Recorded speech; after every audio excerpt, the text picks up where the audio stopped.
Last time we started talking about crystal reports and how to create them. The process we're going to go through a couple of more times, at least. So I'm going to skip the review. You can always look back at the previous recordings if you need to. But today I want to move on and show you how we can use crystal reports to generate mailing labels. I have mentioned, I think maybe off recording, that crystal reports is pretty good, but it seems like every time I want to do a quote real report for a project, I can't figure out how to make it work in crystal reports. At least not this version of it. Remember, it's not the full-blown crystal reports. The one exception to that is mailing labels. These are pretty easy and they work quite well. So what I'm going to do, I didn't launch it already, sorry, I meant to. Launch the project that we started last time. And let's see if there's a way to clear all of these at once. Close all. Okay, I want to create a new report. In order to create a new report, I first have to have a data object to collect to get the data that I need for that report, unless I happen to have a report or unless I already have a table adapter. Let me open those up. Got to start with the data class. If I already have a table adapter that has what I need in it,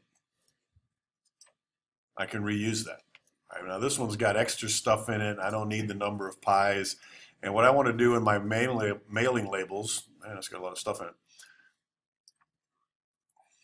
Come on. That's what I get for not doing a save as.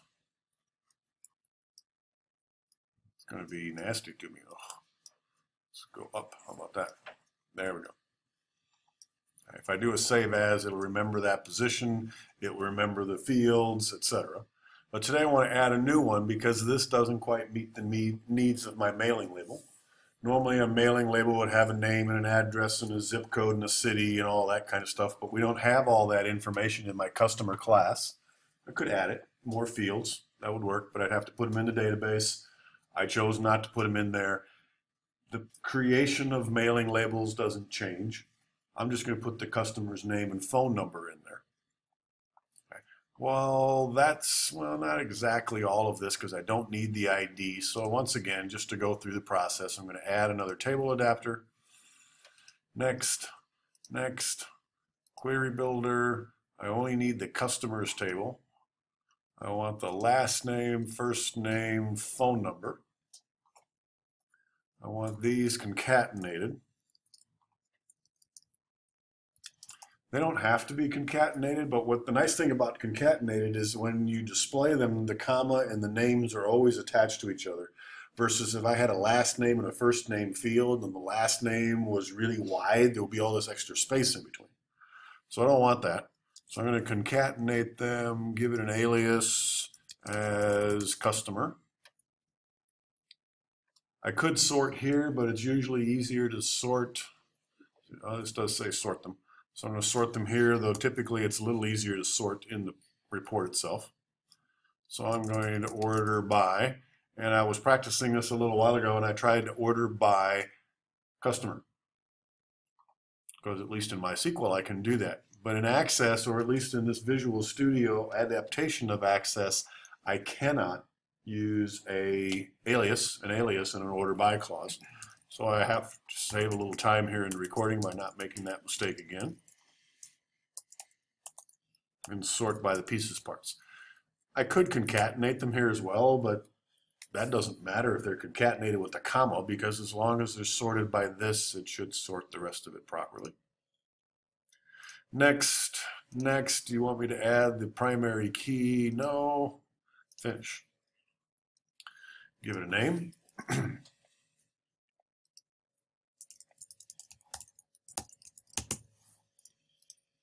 Do a save all so they don't go all over the place again next time. And now I have my data component. Now I need to move to the business class. So I'm going to open up my reports class. Remember, we created a class that has nothing in it but reports. There's no members, no properties, nothing. All that's in here are the methods needed to get report data. For the most part, you should be able to copy and paste. So I'm going to Control C and paste. This method, M comes before orders, so this is going to be mailing labels.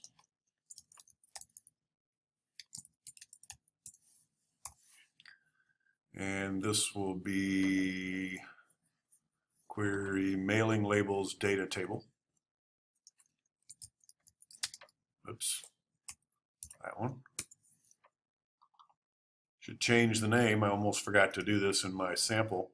Change the name of the method. This is my mailing labels report data. It's a mailing report table adapter. Should be able to just remove all of that M control space. I typed the M, and then I said, give me some choices, and it says there is only one, so it plugged it in for me, so that'll save you a little grief. What else we got here? We need to change this one. So same thing, I'm going to type the M control space. There's a couple of other options that I want the data table. And the rest of this is the same. So these methods are pretty much the same over and over and over again. I had one student last semester said the methods are so much the same. Why don't we just create one and we send in the name of the report that we want? That might work, except this is a query data table. This is a table adapter. This is a data table. It ended up being a switch statement that says, which one of these do you want? I'm not sure it saved a whole lot. So now I have a method that gets me the data. By the way, when I tried to order by the order date, the XSD didn't complain. Let me create that query. It was not until I ran it, this command gave me the error that says you're missing a required parameter. Whenever you see that in Access, even in Visual Studio, when you see an error that says you're missing the value for a required parameter and you don't have any parameters, you misnamed a field, mistyped it, missed something. So the way I debugged it is I went back and I previewed the data and it crashed and told me something was wrong, and I kind of sorted it out.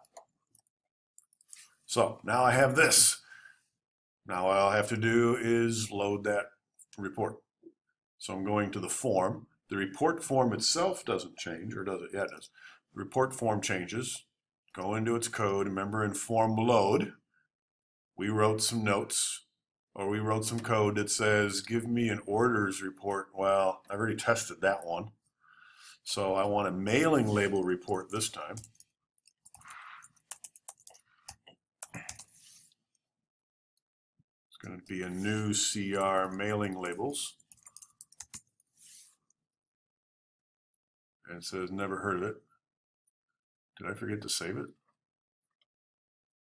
CR, where is it? Uh-oh. Uh-oh, uh-oh. What did I do? Oh, I haven't created So I get for practicing before class. I haven't created the report yet. So the next thing we got to do is create the report. All right. Add a new item. A crystal report is under reporting. This is the same thing we did last time. Change its name. CR mailing labels. That's what I was looking for a minute ago. Add. We want a mailing label report. So change from standard to mailing label. The wizard gets smart when you do that. Our data is always in the project data ADO. There's my mailing label query that I created. That's the XSD. Give it to me. Which fields? All of them. What kind of labels do you want? Big pile of labels that you can choose from here. Actually, not as big a pile as other programs. This again shows the age of this program. But most of the time when you're doing the 2 across or 3 across mailing labels, 5160s work pretty good. Whatever box of labels you've got, look on the cover, look on the back. It said these are compatible with Avery 5160 or whatever type they are, and find them. Another thing to take a look at, okay, 3 across, 10 down, so 30 labels per page. That should match what you see when you pull out a label. The other thing to take a look at, though, is whether you want them to print down the columns first and then start the middle column and then the third column, or whether you want to go across and then down. From my experience with labels, is across and down works a little bit better because I can always print half the sheet, and then the next time I need to print labels, stick the page in the reverse way and print from the other side. And I save more labels that way. At least in the old days, when I would print labels on a laser printer, if the little if the labels were gone and I tried to feed it in, it would jam up the printer. I don't know if it still does that, but by flipping them around the other way, so the labels are always, never mind. Move on. I still like across and then down. Do I want to do any filtering? No. So here's what you get. It's pretty small. You get a section in the label for each piece. I have never wanted that. So the easy way to combine these is you point to the first one and you say merge it with the section below, and it puts the two sections together. Now what I want to do is adjust the way this looks, and this was driving me crazy last hour. If I drag this down, it won't let me make it bigger. How come? Well, maybe the label, this isn't the fixed size of the label. I happen to know that. It's bigger than that. But maybe it just wants to force me to use whatever space I need. And so what I did before is just drag this down a little bit. Oops, not that much. Move it down a little bit. Oh, come on. And it keeps making it bigger. But it won't let me resize. What the? And then I went here. You got to be inside the label, I guess, to resize that band. So that was annoying. This line, it does not print. It just shows you the size of the label. So now I can rearrange things here. What my notes say is maybe center those vertically a little bit better and get them off the edge. Make them a little bit bigger. Just to prove you can, let's take the phone number and make it bold-faced and centered. Now I have a label. Yes, you can put logos in here. You can put watermarks, washed out photos behind this, but it will appear on every single label.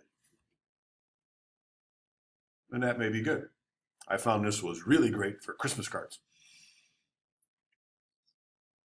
And I put different, actually created a random number generator, picked a random Christmas image and stuck it at the beginning of the label, and I made a bunch of address labels out of it.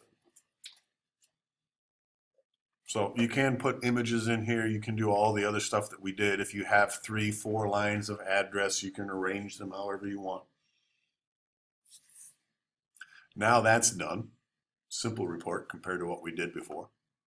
Now I can go to my form and change. There, see, our mailing labels is now available because I just created my report. And I want the data for my mailing label, so I got to change that.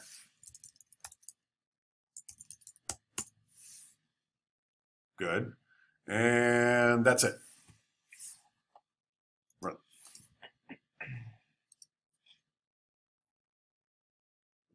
And there's my mailing labels. Maybe the centered name, phone number wasn't such a good idea, but I'm just proving that I could.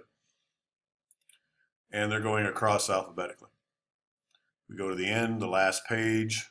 There's room at the bottom, so these labels would be unused. If I printed these, I could reuse them later. So that was kind of my logic there. And these line up very, very well, just like Microsoft Word does. When you say give me mailing labels, it gives you mailing labels. Really, it's a table with the margins designated as cells, and everything works great. Same thing here.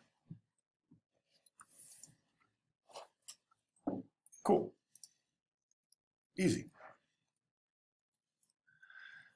What's not so cool, though, is that every time I add a report, I have to go into this method and change things. So now use this report, now use that report. Well, what if I want, and many of my projects do have, dozens of reports? Then what? Then we steal this code. What this code says is, let's use a switch statement to figure out which report we want to generate, and then just generate the report once after the switch statement. So this switch statement is sorting that out. Again, last semester, somebody said, I'm going to create methods. And each method has its own copy of this. True. But notice I only have in my switch statement one copy of those two commands. So in this switch statement, the first thing we need to do is declare a generic report. Remember, I had to change the name of the report. It wasn't orders report. I had to change it. And then I had to change it here. What I need is a variable that will let me point to any report, as long as it's a crystal report.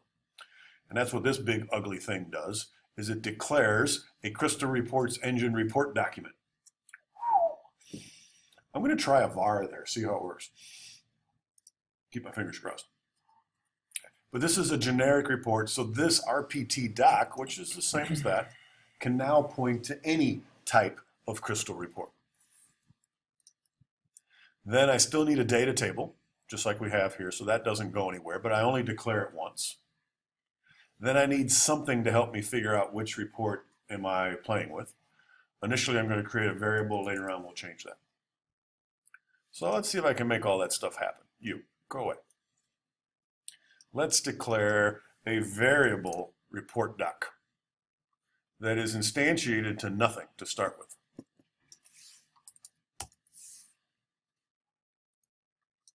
This does not instantiate a new report.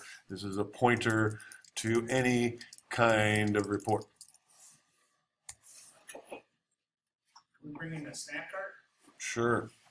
Okay, for those of you skipping the lecture today, missed snacks, way to go. But anyways, we're back.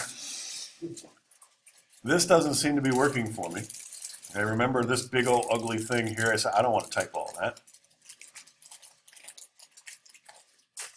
I tried to shorten it with a var, because we've been doing that in the business class all along, saying put a var on these TAs instead of this big, huge, ugly type. Put a var there. So I tried it. If I can keep track of where I am here. Tried it with my reports, and it said no, because you cannot initialize this to null, which seems odd to me, because it's implicitly typed. What does implicit mean? Automatic? If you walk into the store and you ask me for a bra, my first instinct is implicitly that you're female. It's implied based on what you put in it.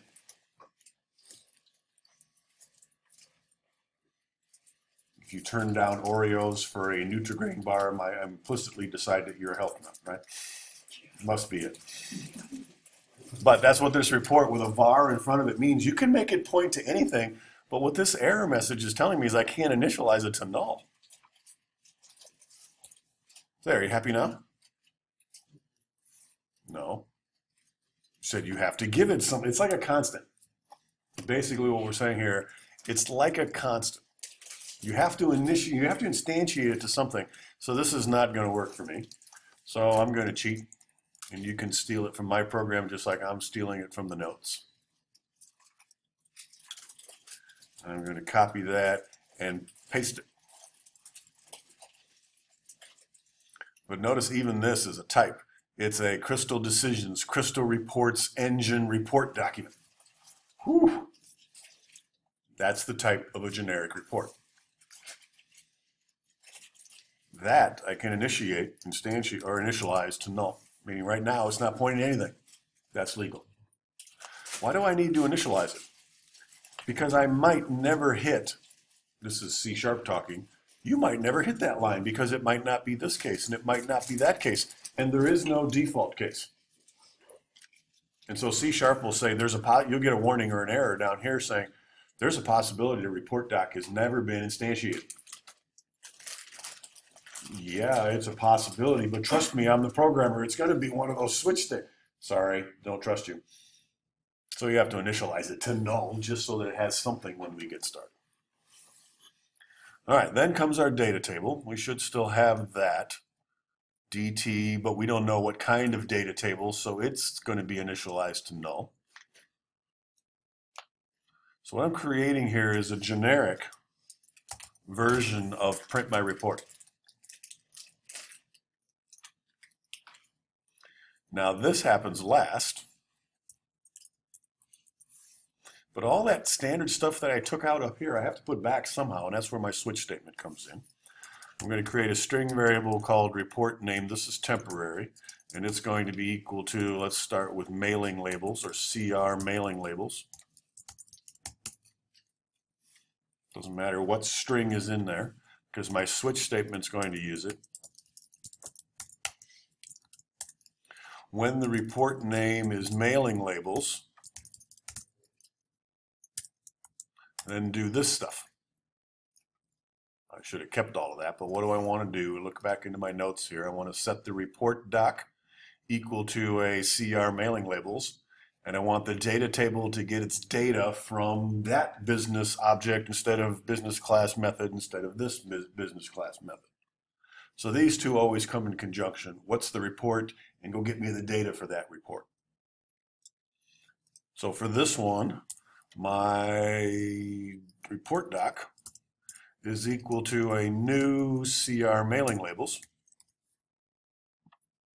And my data table is equal to a report class. What's the name of the class? Reports. Dot mailing label report data. Oops. This is what I had before. I wish I'd left it. This is what I had up there before, except it was blended with these two. This was initialized to one of these.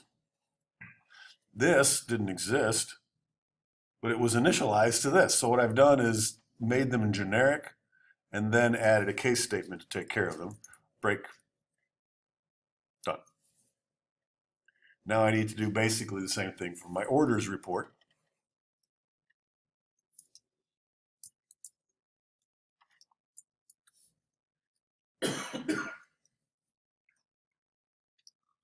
Oops, this has to be a CR.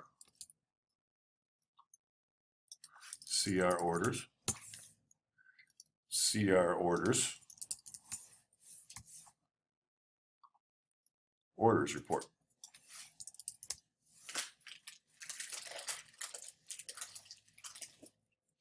So now in order to test this, all I have to do is change that string. So I'm going to run this real quick and say, show it to me. And here's your mailing labels. Thank you. And then I'm going to change this to CR orders. And I can test that one. There's the orders report. Okay. By the way, it looks like I didn't fix this. We found out what makes this line go underneath.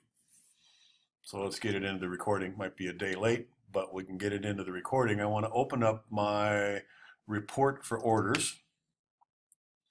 And this blue line looks like it's on top. But it shows up underneath. Turns out there's actually a property, which is really goofy, for that line. If I can get to it. Format the line. And it says, move it to the bottom when printing. If I wanted it on the bottom, wouldn't I have put it on? Go away. It's that simple. Seems like a goofy property to me. And now my blue line is above, which looks much better. Before we're done, maybe next hour, we're going to modify that code that we just wrote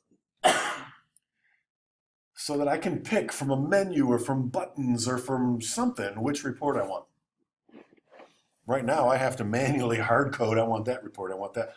But for testing purposes, this works fine. I can very easily add a report and test it.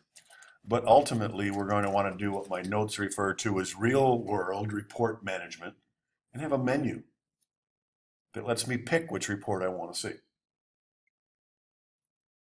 So ultimately, we're going there, but for right now, this is our choice. This is what we're going to use for testing. So I made a generic version of my pointers, figured out the real thing that they should be pointing to, and then set them up. And that's the same thing I have in the code. This you pretty much want to steal, and then you take all the underlying stuff and change its name. Actually, there'll be a better version of this you'll want to steal later. Talked about all that. Phone number. Okay, restoring the Field Explorer. What is the Field Explorer?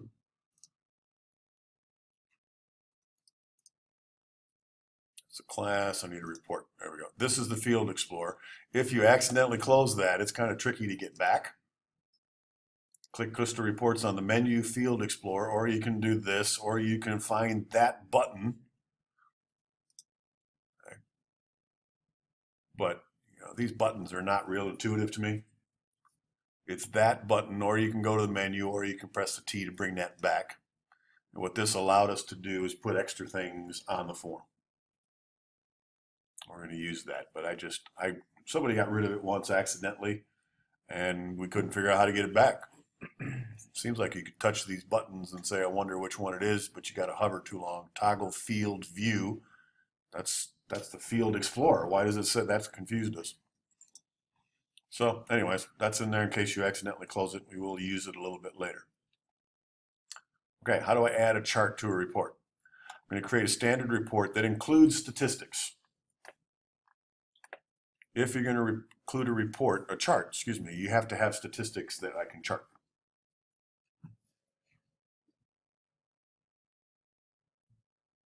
So create a standard report. Then remember there was a dialog on the way through. So let's create another one. Create another report that shows the number of pies ordered in each size in a pie chart. Okay, so first thing I need is a data class. So back to the XSD. I don't have it available. You can go away. We'll need that one. We'll need that one. No, we won't need that one. There's my XSD. It is still there. So I'm going to create one more. And if I had a little bigger screen space, I'd be putting these over on the side and have all my report table adapters stacked on top of each other so they're easy to find if I need to modify them. I need the size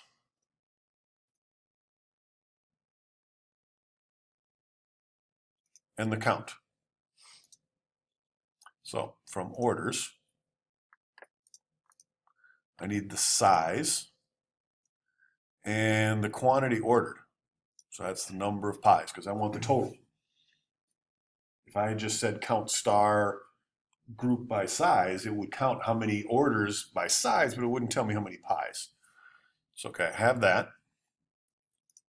And now I'm going to use my extensive SQL skills. And again, those of you who haven't developed your SQL skills in that class, I can help you. I want the sum of the number of pies. Actually, if I was creating statistics, wouldn't the wizard let me do that? This is all I need. The wizard for the report is going to let me combine those. I'm not even going to size them. No, I don't want a key. Give it a name.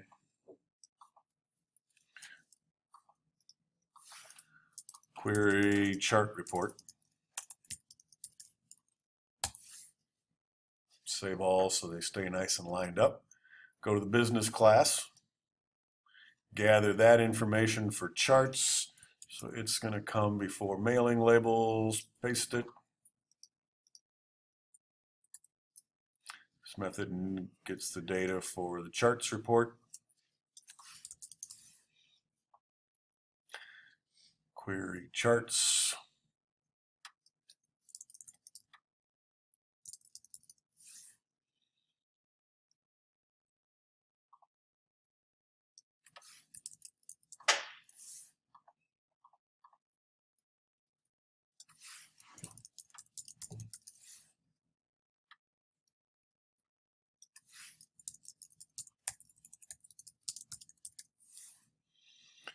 Now it should be happy. Yep. So now I have my XSD, I have the data class, I have the business class all ready to go. Now back to creating a report. So I'm going to add another new report. Crystal reports. CR size chart. What I call the report doesn't necessarily have to match all the rest of the stuff. Sometimes it helps with your sanity. So I'll try to trash my sanity here. This is a standard report. Notice there's no charting report. A standard report includes a chart option. Get my data from the regular place. Here's my chart report data. Next. Oops, both. There we go. Now here it says, do you want any grouping? Yes, I want grouping based on size. Next. Because we did grouping, we now have a statistic. Instead of doing this in my query, I'm letting the report do it because it already picked sum of the number of pies, which is exactly what I want.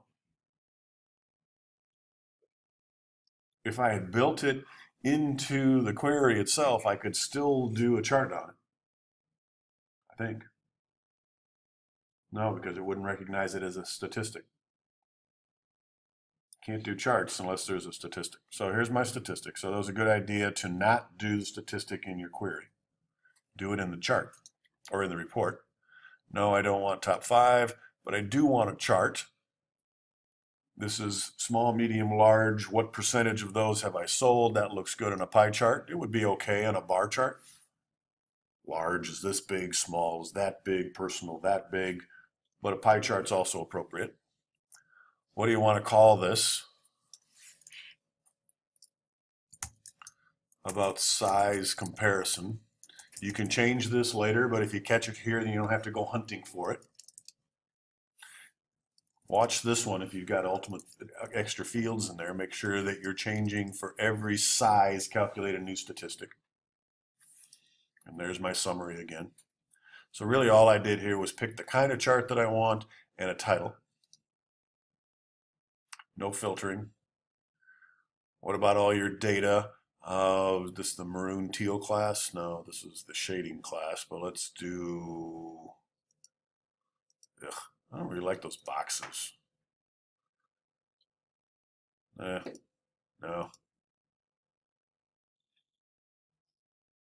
Let's try that one. So it generates it. Once again, remember the preview is lame, especially with pie charts. It's showing me I'm getting a pie chart, but aren't there supposed to be 4? Aren't I doing size? Yeah. Just ignore it. Don't worry about it. It'll catch up with us later. So here's the report. I really don't have a good way of looking at it until I run it. So now I'm going back into my forms and I'm going to say this is going to be CR charts. And I'm going to need a new case for my charts.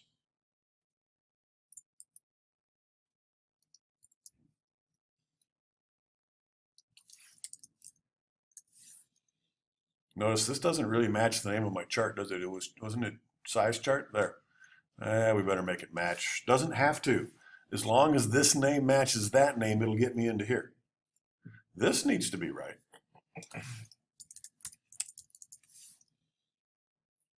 This needs to be right.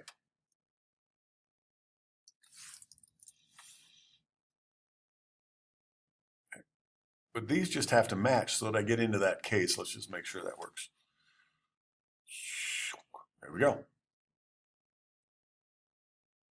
So there's my report, and I can see all these detail records of somebody ordered 4, somebody ordered 3, somebody ordered 5, somebody ordered 1.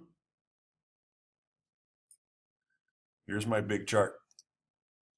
There's all the support data behind it. Well, I don't care about that. Maybe this number might be handy. So now we can get rid of some stuff. But the chart looks okay. Medium, 20%, large, they're all pretty close, and they are. But let's tweak that report.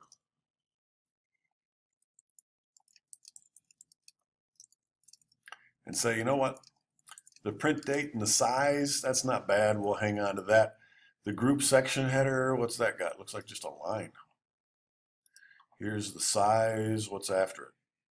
What is that? Number of piles. Oh, that's the details. I definitely don't want the details. So I'm going to suppress that. We talked about this last time. You can suppress sections. I don't want any details. This looks like it's just a line. I don't want it. Suppress it. At the end is the name of the group, so that's large, with a count, and then a grand total. That might be okay. Do I really need this label and that label? We might change them. I'm definitely never like those. Oops. I definitely never like the underlines they put in there. So I'm going to turn the underlining off. Maybe a capital size. Double click and you can edit. Did that before. And I wonder what that other one says.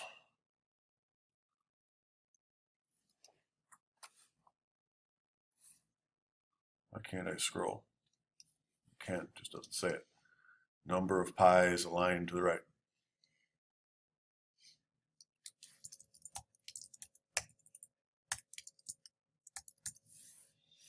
Okay, let's see what that looks like.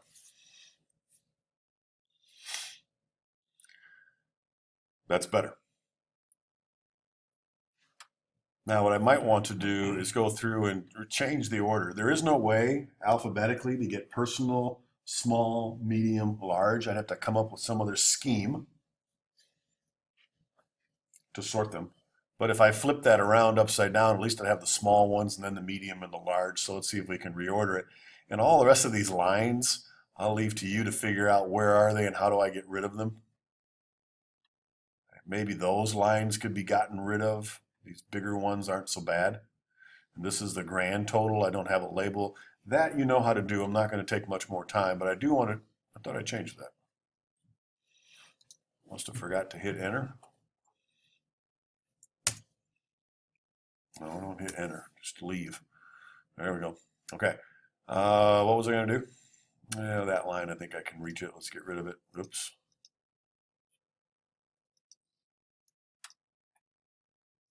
Oh, is that? Oh, that box has just got an underline on it. Oh, it's got a border. So where's my borders button? Don't look, don't see one there, don't see one there. Better go to the properties. Here's my border. Where is it? Single line. But how does it know where to put it? Bottom line style. You, go away.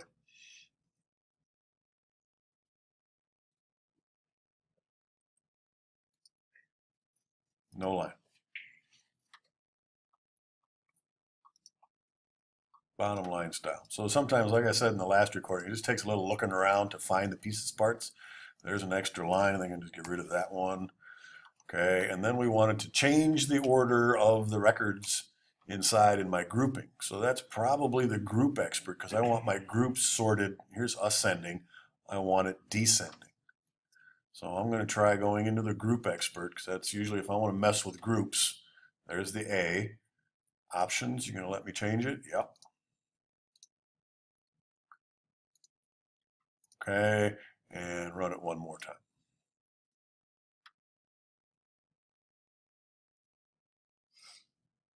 Small, personal, medium, large, not too bad. Pie chart, that's the only page. That's my report. And I could tweak it, put some lines back on this one so I can put a label on it so it says grand total or something like that. But in my database right now, given the filtering that I have, which is none, and given the filtering which I have, there are 855 pies ordered total. Here's the different types.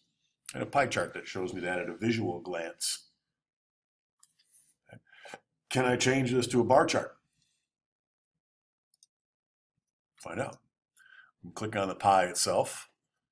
And this is insert a chart if we do one later, but let's right click in here and format the object. Now we get some stuff about pie charts. That's borders, object is a graph. Can I change it? It's like borders and hyperlinks. Maybe you have to click on the chart itself.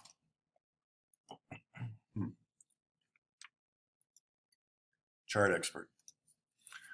There, you got enough options now.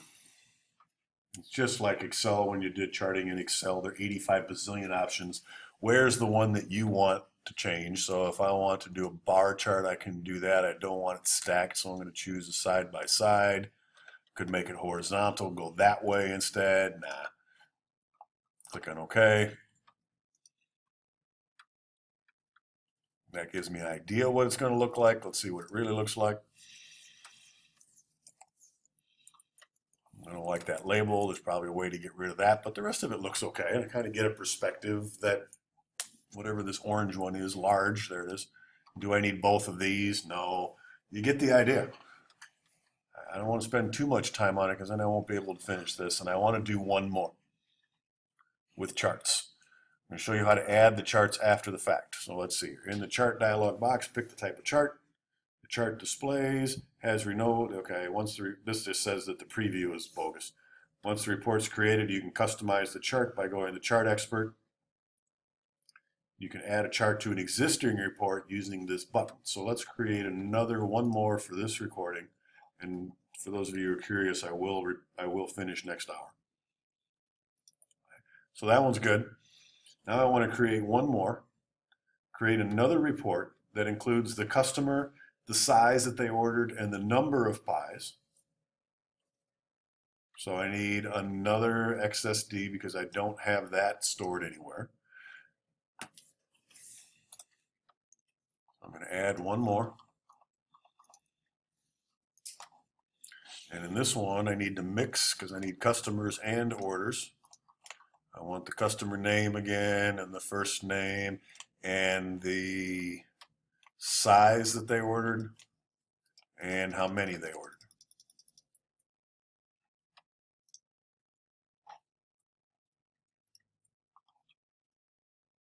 I want to concatenate the customer's name one more time.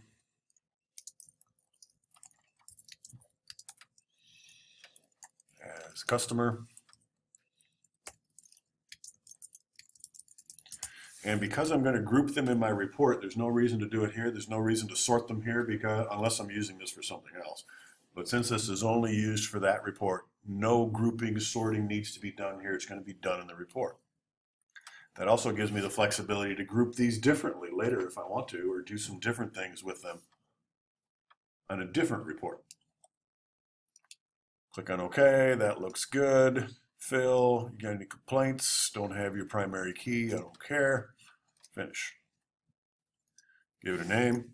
Query customer size. Report. Save all. Again, the save all should save this layout, so when I close this, come back to it later, those table adapters are still relatively well organized. Now I need a new class. Customer size comes after chart, so I'm going to sneak that in here. This method for the customer size report. Start changing names again. Customer lookup, customer size report, data table. That's what I want.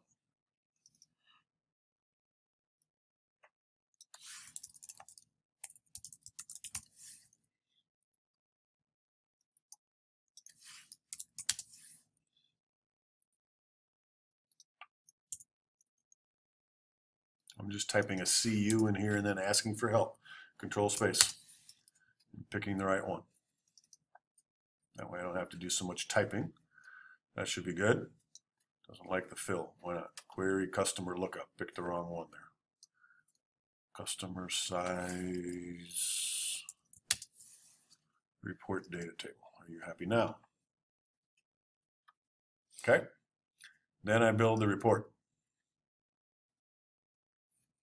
Add a new item, back to reports, but this time I'm going to leave the chart out. I'm not going to put it in when I build it, because when you put it in when you build it, you get one chart, top of the report, that's it. What I want here is a chart for every single customer. How many large, medium, small did Matt order? How many large, medium, small did Kevin order? So on. So I'm going to add that later. Customer size. Add it. Standard report. Which one? Gave me my list, but where's my... Did I not save that one? I thought I hit a save all when I was in the XSD. Customer size. Maybe I was just looking at it wrong.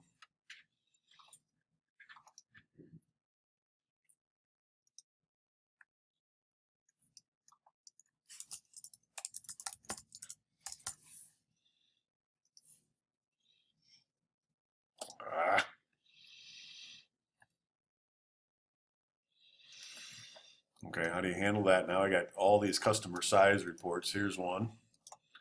I never finished it, but it created it because it's like I hit finish at the very beginning, so I'm just going to delete it.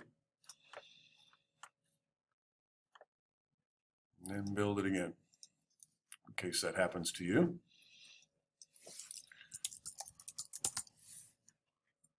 Add it. Okay. Project data. Customer size report. All my fields. I want to group by customer and then by size. This takes a little strategy on your part. And we already saw that with the size, it seems to look a little better descending. So that the small, personal, medium, large shows up. That doesn't make any sense. Small, personal, wouldn't the medium Oh, large, yes, underneath. Never mind. So how you group them takes a little strategy on your part.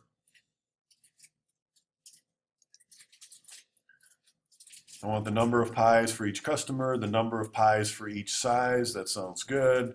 Would you like top? No. Would you like a chart? No. Any filtering? No. Let's stand. That one looked halfway decent. It had lots of lines in it. Let's just do a standard one. Finish.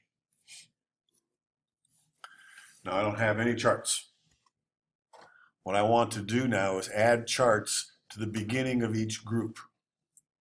So I'm going to click the Add Chart button. Said, where do you want it? How about there? And now I get to start messing around with it. Kind of data, what type of chart do you want? I want a pie chart. Or, let's go with bar chart. And let's just leave it at that for right now, because all the rest of it, for every change in customer, show the sum of the pies.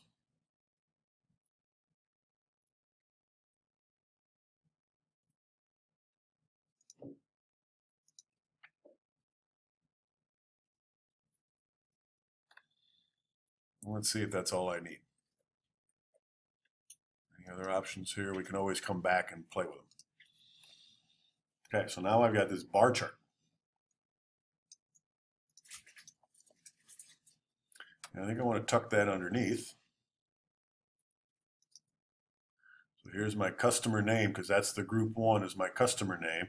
I'm going to have this chart, and it's going to show up, because it's in the group header, it's going to show up for every single customer. Don't think I'm going to need any details. I might leave the details. Let's hide them. If I leave the details, then well, let's just run it. Oh, can't yet. I have to go to the form, add another report.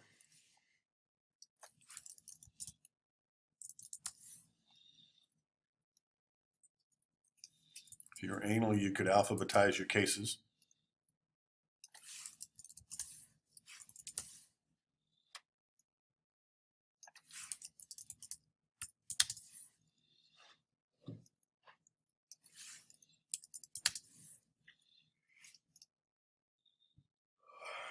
That should do it. Go. Let's see what it looks like. Okay, so here's customer number one, Emmett Aikman. He's ordered one large pie, and that's about it. So that's my bar chart. Actually, this should be size. It's not doing very good. So you can find somebody who's ordered more than one size. Uh-oh, that didn't work. Group by customer, then by size, add the chart later. Because, I don't know if you saw it, but Aikman did have different sizes. He just didn't show up combined. Because here's his medium and larges. Wrong guy, but there's Aikman with large, and then under, oh, that's a different person.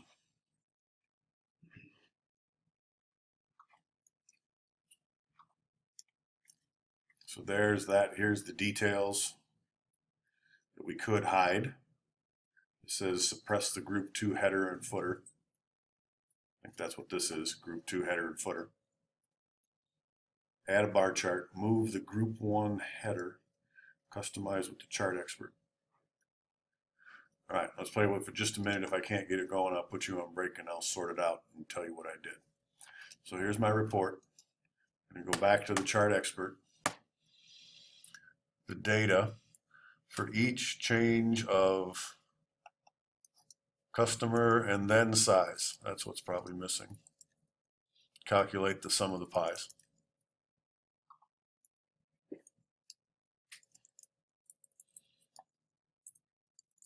And maybe this needed to be, no, it's not in the group 2 header. Interesting.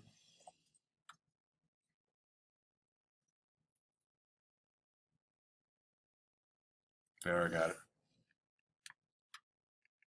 And now I can put each customer on their own page, and when they come in, I can give them their statistics. I can even show the details. So here's Andorfer, he's spilling over to the next page. Here's all his different sizes. How many large, how many mediums. This I'd kind of like to get rid of and just have the counts show up. But these are the actual details. Here you came in, you ordered 2 larges. Here you came in, you ordered 5 larges. It could hide that. But notice the chart appears for each group. And just as a quick review, let's go into the group. According to my notes, we're supposed to suppress this and the group 2 footer. Group 1, group 2 footer. Suppress, header. Suppress the details. And I think what I'm going to do is go into the group 1 expert and say for every customer, put them on a new page. Remember, we did that by going into options, said new page after the group. Almost done. So there's that customer. He's ordered 1 total.